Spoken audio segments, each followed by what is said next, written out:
Hi, I'm Maria Meindl.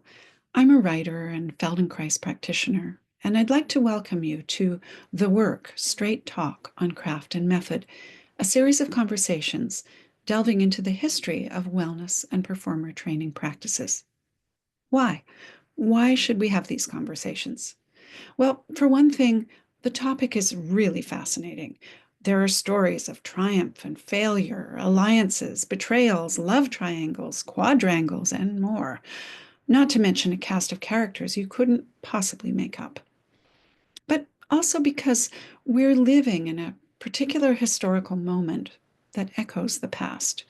These days, we're seeing connections between what we sometimes call the wellness movement and the far right, also slippery to define, but that's why we've got the series.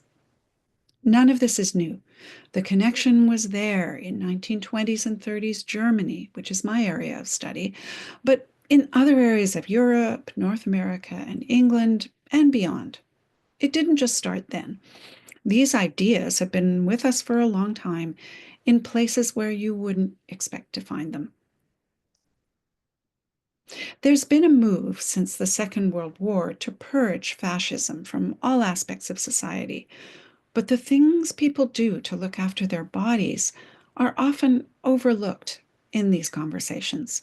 It's as if they exist outside of time, as if they're neutral or universally good. But call it wellness, new age fitness, alternative healthcare, Lebensreform. These practices are historical forces as much as any other. They carry messages, political and otherwise, and they're hugely influential. Is there a way to think critically, historically, about these practices while still taking part in them, appreciating their benefits? Is there a way to take a good, hard look at history to help these practices evolve? Let's think about mainstream or allopathic medicine for a moment.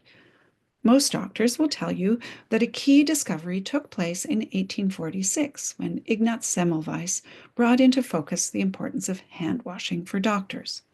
Not everyone liked it at first, but the medical profession eventually admitted he was right.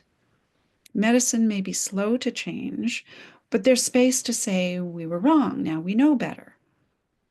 Do we see the same self reflection in the world of wellness? Sometimes, I hope so. But we also see a lot of nostalgia for a past that never existed.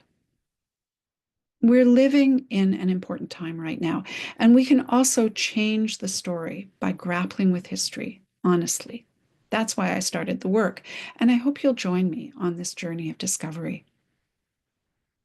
By signing up using the link in the show notes, you get to take part in monthly lecture discussions, but you can also access the series as a podcast if you prefer.